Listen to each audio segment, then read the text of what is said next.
A'udzubillahi minasyaitonirrajim. Fawailul lil musallin. Maka celakalah orang-orang yang salat. Atau dalam pemaknaan yang lain, fawailul lil musallin itu dimaknai sebagai neraka wel bagi orang-orang yang salat. Memahami Al-Quran itu tidak bisa dari terjemahan, harus dari tafsir. Mengetahui arti Al-Quran boleh dari terjemahan, tapi memahami tidak bisa. Kalau terjemahannya itu tidak utuh, bisa fatal. Ayat berikutnya Allah Subhanahu wa taala berfirman, alladzina hum an salatihim sahun, yaitu orang-orang yang sholat tapi dia sholatnya lalai. Artinya ketika kita sholat mikirkan sesuatu yang lain, itu kan lalai. Kalau kita membaca tafsir Ibnu Katsir, bagaimana penjelasan soal sahun ini? Alladzina hum an salatihim sahun, ada 3. Yang pertama adalah orang yang melalaikan waktu sholat. Bukan hanya sholatnya tidak di waktunya, tapi sholatnya sudah melewati waktunya. Yang kedua, orang-orang yang tidak memahami syarat dan rukunnya sholat, melalaikan syarat dan rukunnya sholat. Gerakan yang kita lakukan pada saat kita sholat, tapi itu bukan gerakan bagian dari gerakan sholat, ya, kalaupun itu tidak membatalkan, itu makruh. Yang ketiga adalah orang yang sholatnya tidak bisa mentadabburi apa yang dibaca pada saat sholat.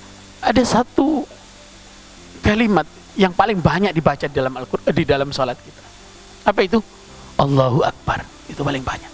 Pesan tertingginya adalah, yang kita harus tadabburi adalah, kita harus mengakbarkan Allah Subhanahu wa taala. Sholat itu adalah cara, ya, yang dipakai, mekanisme yang dipakai untuk mengajarkan pada kita memiliki sifat mengakbarkan Allah Subhanahu wa taala. Sami Allahu liman hamidah, itu secara makna adalah Allah mendengar liman hamidah, orang-orang yang memujinya.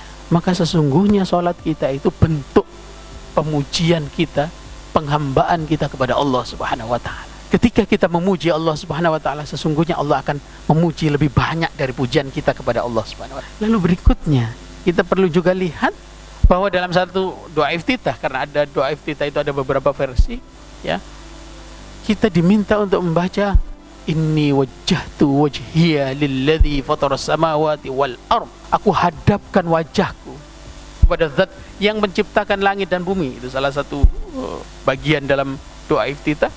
Setelah kita Allahu Akbar di takbiratul ihram itu, yang kita sedang dilatihkan adalah soal bagaimana kita memperbaiki fokus kita dalam hidup ini.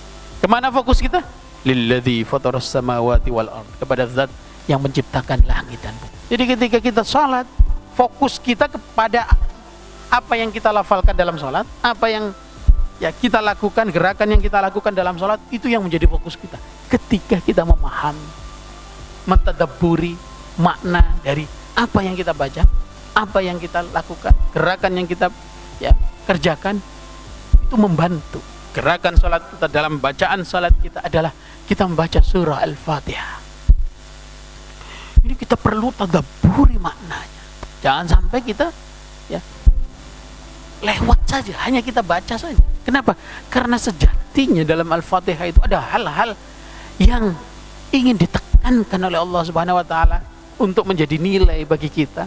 Bismillahirrahmanirrahim itu maknanya adalah, ya, kita ini sedang memasrahkan hidup kita, usaha kita, kerjaan kita, segala macam kepada Allah. Karena dengan mengatakan Bismillahirrahmanirrahim, sesungguhnya kita sedang menganggap bahwa diri kita lemah. Lanjutkan dengan Alhamdulillahirabbil alamin, yang maknanya adalah kita bersyukur atas semua nikmat ini. Salah satu nikmat yang kita harus syukuri adalah nikmat bisa beribadah. Kalau sholat kita ikhlas untuk Allah Subhanahu wa taala, ya, kita akan diberikan akhlak yang baik oleh Allah Subhanahu wa taala. Dan dengan akhlak yang baik, dengan kehidupan yang baik, ya, kita akan terpuji di hadapan makhluk Allah Subhanahu wa taala tanpa minta kita dipuji. Maliki yaumiddin ini maknanya bahwa semua yang kita dapat dalam hidup ini kita harus bertanggung jawab. Kenapa kita mau sholat kita harus wudu?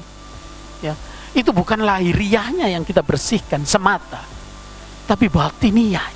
Jadi tetesan air wudu yang kita pakai untuk berwudu itu semuanya memohonkan ampun kepada Allah Subhanahu wa taala sampai tetes terakhir. Khusyuk itu secara makna adalah kita tenang, Tenangnya seperti apa? Tenangnya kita tidak melakukan aktivitas lain, baik itu zahir maupun batin, yang tidak ada hubungannya dengan sholat. Dalam sholat itu bukan semata-mata gerakannya, tapi bagaimana kita menghadirkan hati kita saat sholat, hudurul qalb, itu yang paling penting. Bagaimana kita faham kita sedang berkomunikasi dengan siapa saat sholat, itu juga fundamental. Kenapa disebut ibadah? Ibadah itu sesungguhnya dari kata abadah. Abadah itu artinya adalah menghamba. Namanya menghamba, ya kita melakukan apapun yang diperintahkan oleh Tuhan kita, yaitu Tuhan kita, yaitu Allah, dalam konteks beribadah. Maka kita disebut sebagai Abdullah, hambanya Allah. Hamba itu pengertiannya ya paling rendah, bukan sekedar makhluknya Allah. Kalau makhluknya Allah kan ciptaannya Allah, tapi kita itu hambanya Allah.